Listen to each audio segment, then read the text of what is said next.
Welcome in to a week 11, week 10 recap, going into week 11, new podcast. Clayton, wonderful to see you tonight. Yeah. Another 2-0 week for your boy, just climbing up there. I joined you in the 2-0 week this week. Much happier week all around in the recap episode this Yes, week. sir. So love to see that. Both had a couple of good weeks. We'll get into it. Before we get into our standings, Clayton, anything else you want to chat about? Got some northern lights up here in Idaho. Some actual. Yeah. Saw him down here in New Mexico too. I mean, had to use the phone and play some games with the exposure, but nevertheless, got a interesting little photograph. But that's about it for me on the Tuesday night. Yeah, coming over the mountains were pretty nice. I saw your picture of it. I liked it. Alrighty then. Well, let's start talking fantasy football. All right. And we're getting into the standings here. I don't think a whole lot of movement compared to last week. None at the top. Me and Lucas did clinch playoff spots though this week. So our first two of the year, both sitting at 17-3. Feels good to know that you've got one of the spots locked up fairly early on and that you can kind of experiment with some lineups more. I knew that him and I both had a pretty good shot these last probably 2 weeks or so. I felt very confident that neither of us could drop out, even if disaster struck. Um, but it feels good to have it be official. Yeah, I'll start talking about I think Casey's pretty much got it locked. I will say I think Tanner is now potentially in jeopardy of being kind of in the run there. So I'm gonna toss like 4 through 8. I think I'll have a shot.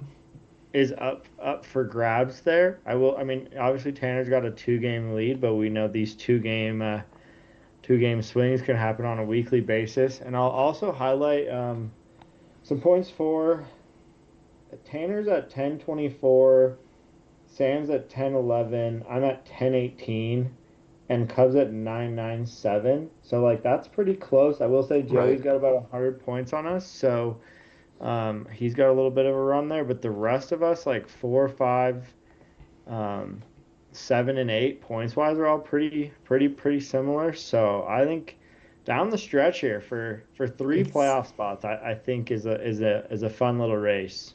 it is going to be very close. Yeah, I agree with you there. Casey looks like he's pretty safe there, barring any significant thing happening to his team. I will say 6-14 Bo, like you said with Tanner, 2 games up, only 2 games behind there, and has a couple good running backs. Abuka looked good again this week. We'll take a look at his squad later on, but I Yeah, don't and think he's necessarily fully out of it either. no, I agree, and he's up there with points too. He's only like 6 points behind Cubs, so within 30 points of I think who's up there at first, Tanner, I think. So yeah, he's like within 30 points of Lars. So um, yeah, I agree. I agree with Bo there. I think he has to be pretty perfect from here on out, but he's definitely Yeah. not out of it. Yeah, 14 losses. I think the way our regular season is that if you get 14 losses and 14 wins, that's how you get to 500. So 500 has typically been a pretty good benchmark for where the sixth playoff team sits. Maybe a little 1 game above, 1 game below. So yeah, like you said, not a whole lot of margin of error left. Yeah, we have 4 more weeks, so that would be 8 more games possible. So yeah, Bo, I think he has to be pretty perfect. I'm not saying like Cub or I don't as well, um, but like I said, I think right now Joey's got us in points by about 100. So I would feel decently comfortable if I was Joey if it came down to a tied record between people. But I mean, you never know. I mean, we've seen people put up 70 and then, the Yeah, other people put up 120 and then that gap closes fast. huge swings. So it's tightening up. Should be a fun couple weeks here. All right, well, let's talk about how we got there. First game of the week, Clayton, you're starting us off. So Yeah, this was huge for me playing Cub.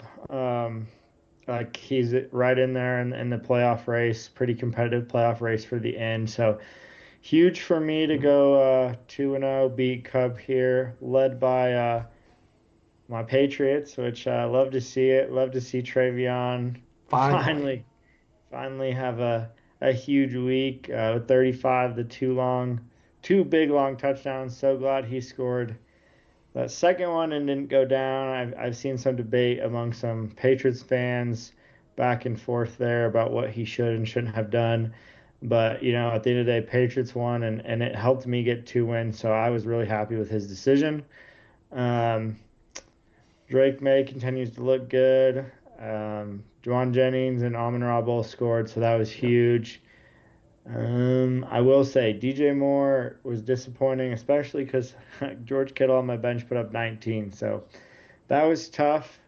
But overall, anytime I break 110, I think I'm going to be decently happy with the week. Right. Um, I kind of got lucky. I mean, 5 out of Jefferson, 4 out of Sutton. Gadsden got Um, hurt, I believe. I don't know how early or late it was in that game that he got hurt, but he definitely left. yeah, so um, I don't know. Tough week there for his wide receivers, which obviously helped me. So, I will say too, but he got some big time garbage points out of Josh Allen. That I think he had like 2 or 3 points going into the middle of the third quarter or so, and then turned on, put 20 up very very quickly. That made it made it a competitive game. I would say 15 points is not that can change pretty quickly. yep, Alrighty, well, but we both picked you, so both got a game under our belts there to start us off. All right, and then Bo and Joey. This was an interesting game. Clayton, you picked Bo, so I'll let you take the start here again.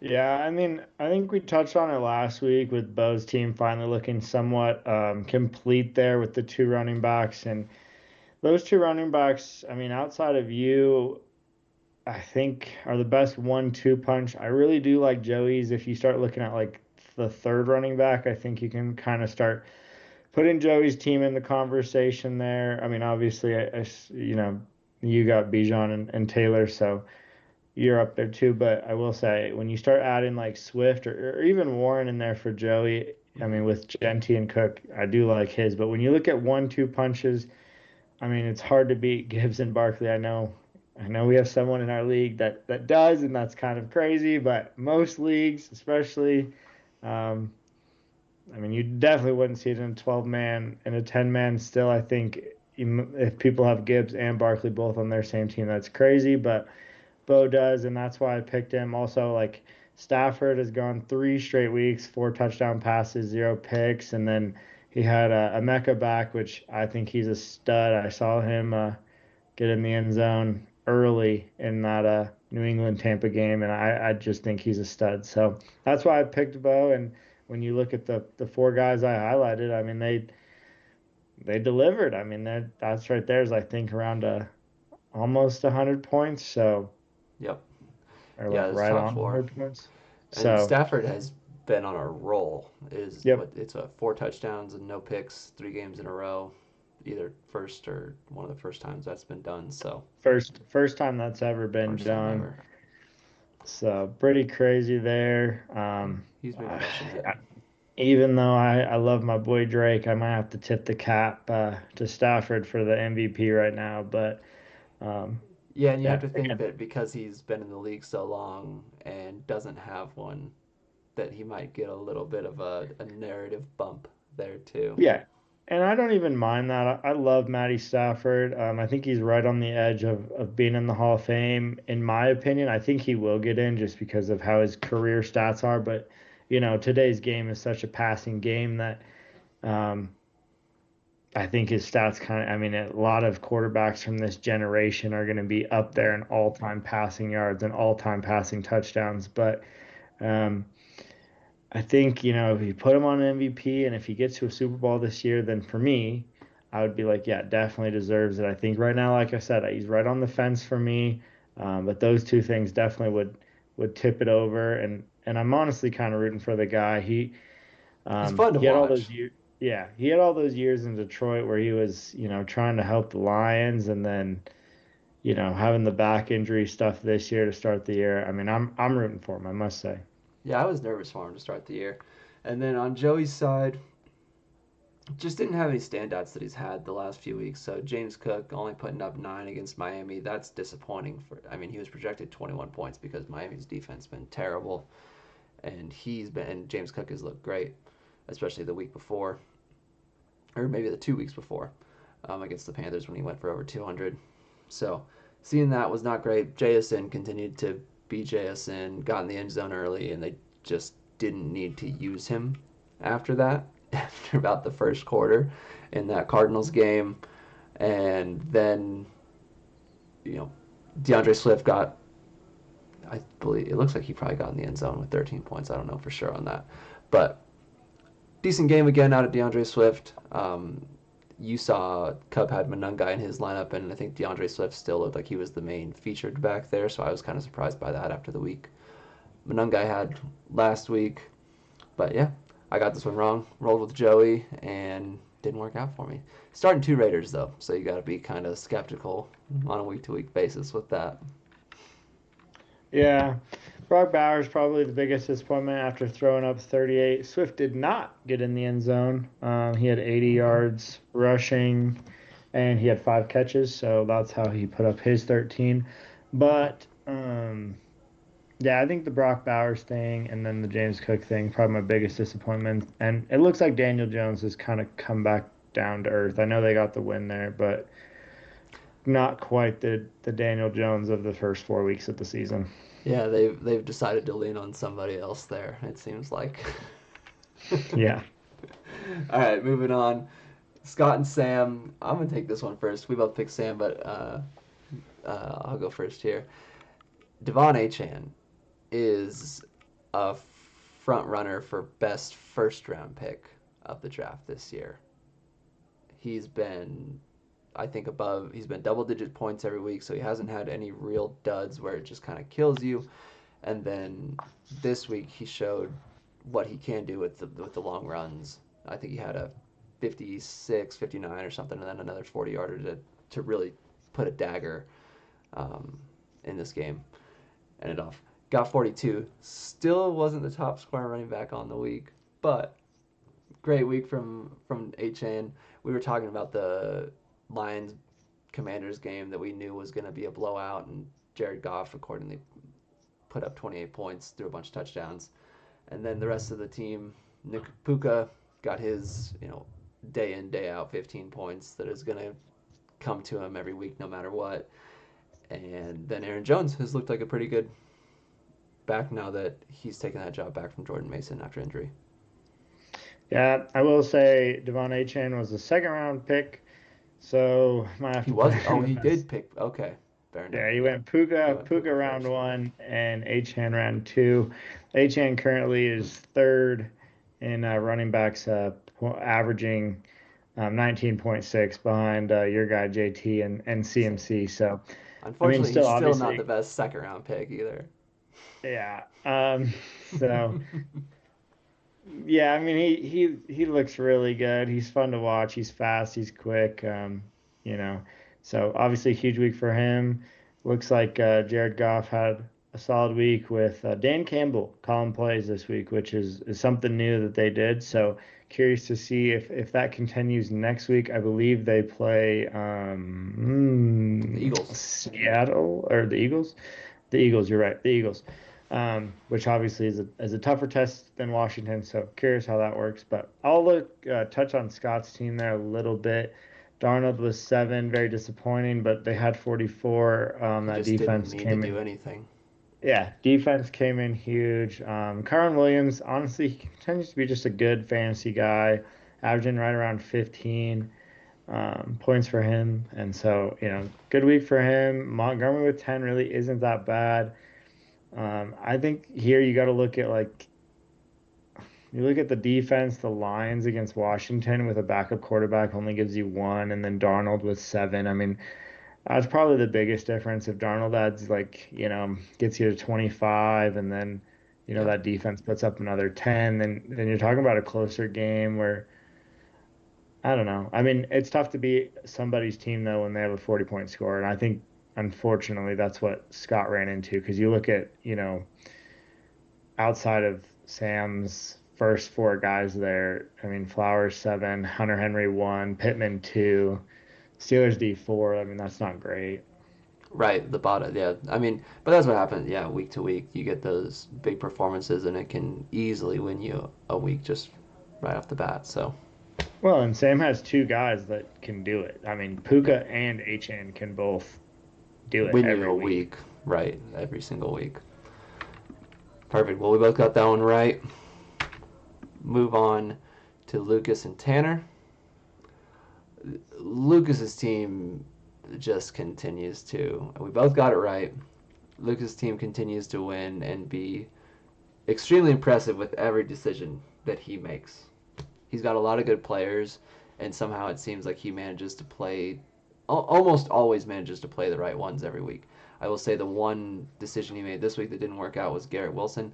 I don't remember if he was in his lineup to He got start with or not, he got hurt. He was but in he the got hurt. lineup to start. Not like he was getting much action throughout the game, but he did get hurt. So I mean, I'm not saying that would have made him have a lot more points, but he Right. did get hurt. But he made the decision of Dart over Hertz, which I think was, you know, at least a slightly ballsy pick to with her the way Hertz has been this, especially at the beginning of this year. But Jackson Dart has been great, and he got 25, I think, through most of three quarters. I think he got hurt either early fourth or late third. I forget. Um, but he missed at least half a quarter when they had a couple possessions with Russell Wilson that he could have easily gotten to 30 on, I think, and probably won that game if Jackson Dart stayed in. Drake London has been a monster. He scored again, had a 2 point conversion to tie the game at the end there, where he just destroyed Sauce Gardner. And then Chris Olave, the little prop bet that we made last week, came out a winner for Clayton as well. Should have put a little check mark there for him too, because I said Addison, you said Olave, and then Olave immediately caught a 65-yard touchdown to start that game, and I knew it was basically over at that point. Yeah, I will say, out of all the guys Lucas has had, I'll even throw Brees Hall in there. He was correct there. Brees Hall had a good week. He had 18 points, but not quite 21 points. So Yep. shout out. I mean, like you said, Lucas, doing good things with his lineup. But I'll touch on Tanner's team. Tanner's team hasn't been, I will say, quite as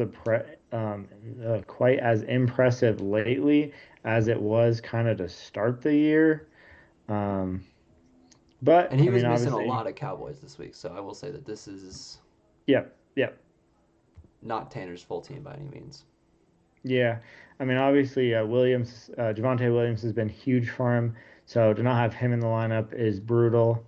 I was rooting for AJ Brown to not do much because I was kind of competing with Tanner for the fifth most points this week, and so to see him have two obviously probably hurts for Tanner, a guy he traded for, but um, for me, I put a smile on my face, not gonna lie, That because I go ball at needed the both those guys. with 30 seconds left had to put a little bit of fear in your heart, though, at least.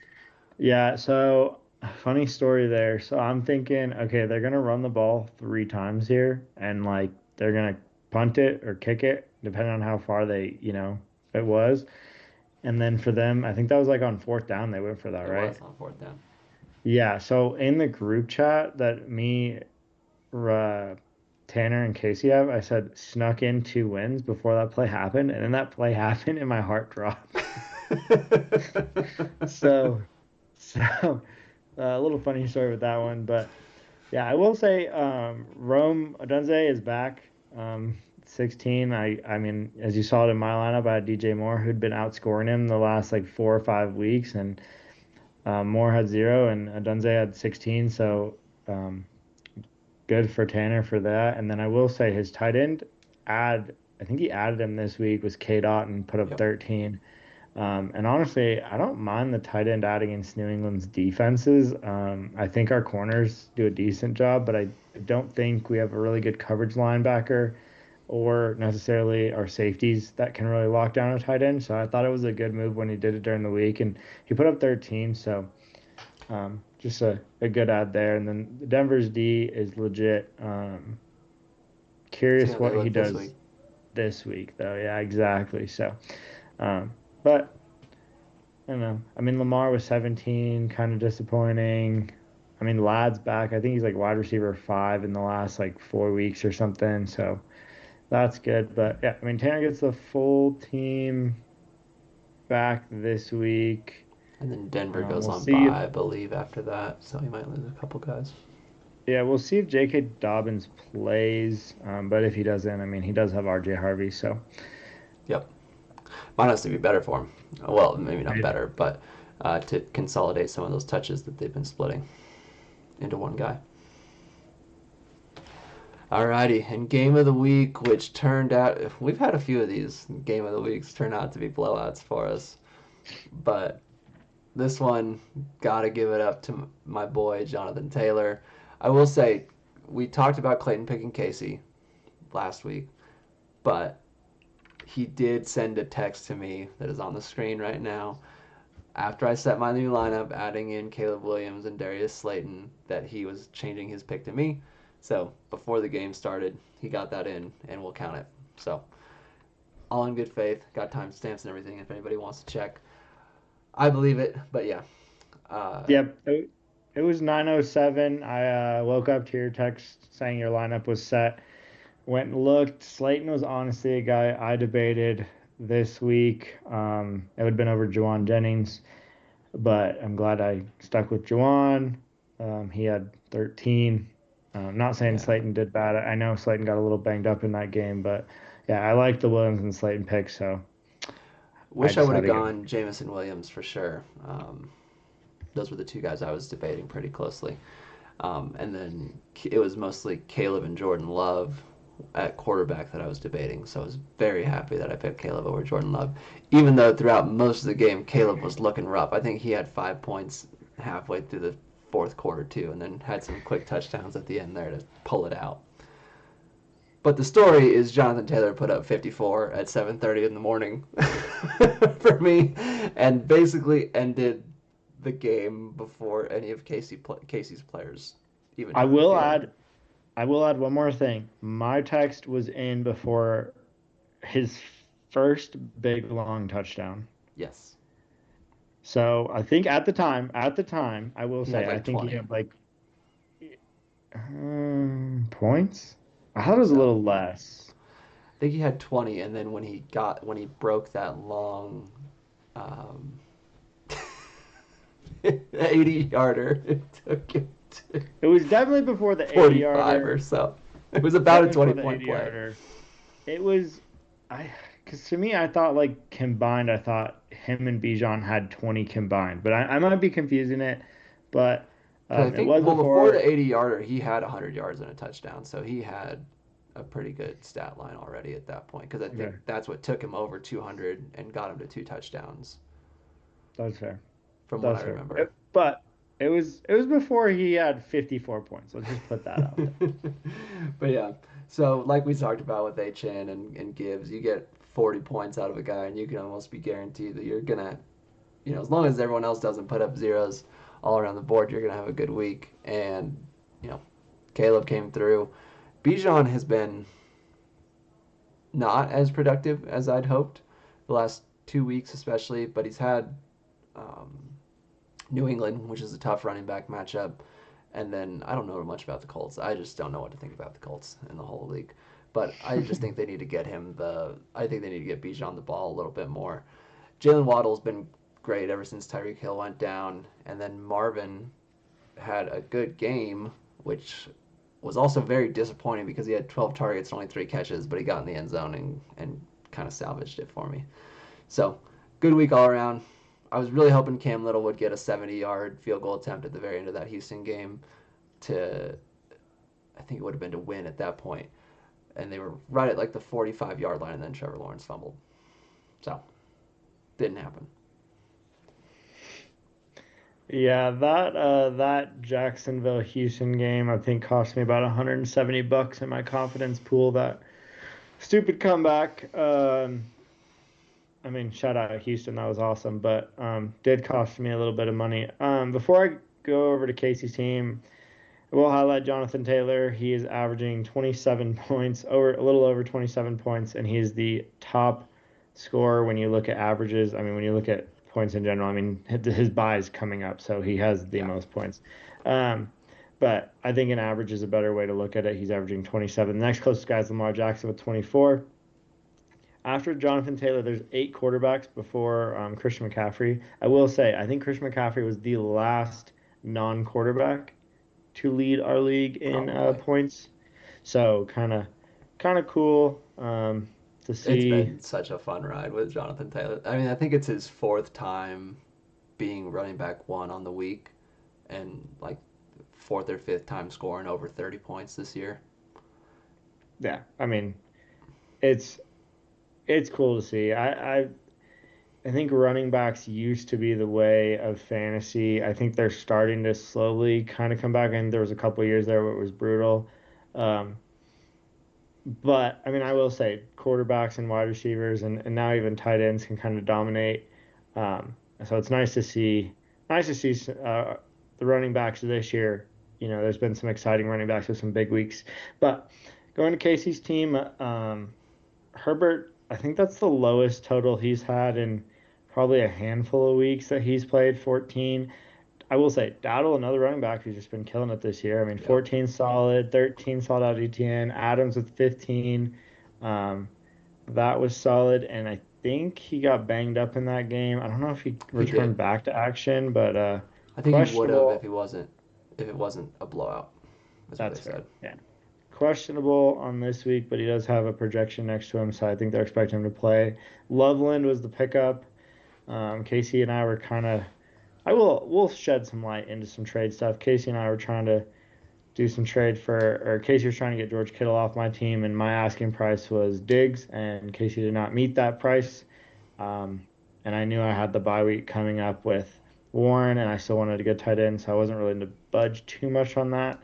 But Loveland didn't do too much for him. I guess if he would have had George Kittle and he would have started him, then I think Casey goes 1-1 this week. But to each their own. 13 points. He would have been one No, it point would have been behind you. 110. Yeah, never mind. Okay, still would have been 0-2. Never mind.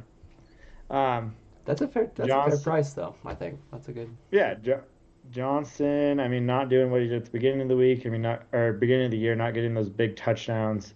And you honestly, I kind of thought the Browns defense against the Jets was going to be a good matchup. I had some money on them, and for them to only get 6, I know Casey had money on them too because he had to outbid me. To A be little bit fair brutal though, there, but the Browns defense played pretty good. It was the Browns special teams that played terrible. okay, Gave up two yeah, yeah, touchdowns in the first quarter. yeah. So Fair enough. Fair enough. Fair they enough. the defense was not a bad idea, but a couple special teams touchdowns that are kind of random or not random but variable that you can't count on every week. Fair enough. Yeah, I mean, yeah, that's true. You can't definitely don't count on those every week, but 6 points out of them, a little tough. But I mean, usually you don't beat someone who scores 150, so No, there's that and too. everyone I think thinks that getting me on a bye week or on the Chiefs bye week is just gonna be some easy win, but 2 years in a row hasn't been the case. So we'll see what happens next year Is when this your Mahomes. most points for on the season? Do you know if I it's think I had 151? I think I the week that Bijan and I think the week that I had all three of my running backs with Scatterbo included, I think I put up 157. Yes, you did. Week 6 Yeah, against Tanner. against Tanner. Yeah, that was that week. But it's close. I think Lucas has me beat out for most points on the year in a single game, but I've had a couple monster weeks here trying to take back that top points Lucas for. Lucas has the top two. He has a 167 and a 164. Yeah, yeah. But with that, we'll recap these picks. So Clayton actually had another 5-0 week here. He's been on a pretty good run. Problem is, I also went 4-1, so he's only only made up one game this week, even after 5-0, and I think that's happened a couple times. Yeah, I will say it's just nice to be positive. I started the year out so negative, like I mean, record wise, um, I mean, and my attitude was a little negative too. But um, record wise, to see a positive number, I feel much better about it. I Seven mean, it's games over now. tough. Yeah, it's tough to see, you at 31 and 14 and still be 5 games back, but I got a little bit of time still. According to Tanner, Idaho is beautiful, so it wouldn't be the worst place in the world for me to visit. Probably interesting way hard. It's slightly harder for me to get out there than it is for you. Well, I guess for you to come here, it's just as hard because it's the same airports. But Idaho Falls isn't the easiest place to fly to. But Tanner sent a ton of pictures on his road trip. You sent me a ton of pictures, and it is beautiful. So it wouldn't be the end of the world to go out there and visit, especially because I get to visit you. So I'm not that mad either way. I'm just glad like I'm putting up a fight and I'm above 500. You're always welcome. And you alluded to it, Clayton. You can't see my screen when we're doing these recordings, but there was a very short appearance of a special guest creeping behind me that you'll have to watch for in the playback when we actually put it up. So yeah, Tanner is visiting me. He will make an appearance maybe on one of these pods in the next week or so. Love it. I would love to have him on. Maybe, who knows? Maybe I'll see if Casey wants to come over and film on. We get, four of All us in four. here. That'd be kind of wild. Maybe like an hour-long special or something. Just annoy the crap out of the rest of the group. But um, I think that'd be good. I'll see what Casey's up to this week. Yeah, that'd be a good time. Alrighty. Well, with that, we can wrap it up. Say that one thing I wanted to say before we go is, and this will be too late when this actually comes out, but this week is our trade deadline. It hits tomorrow. When I'm recording this, it's going to be Wednesday at noon that the trade deadline hits. There was one trade today that we didn't touch on. I got Rashad White to fill in for Jonathan Taylor as his bye week comes up. And yeah, so it's gonna be too late when people hear this, but let's see if we get any more interesting trades come Thursday. Yeah, the noon time kind of sucks for us at work. I was I was kind of gonna say hoping we it was might maybe we should a push little that later. back till later in the So I day. think I'm gonna push it all the way till tomorrow at midnight. I think that makes So sense. Let um, waivers run, and then people can make their choices on if they want to make any moves. yeah. All right. I will change that. Yeah, I think that's a good call. Alrighty, well let's get out of here. Good luck on waivers, and we'll talk to you guys again later in the week with some new matchup picks for Week 11. Yes, sir. All right, night, Clayton.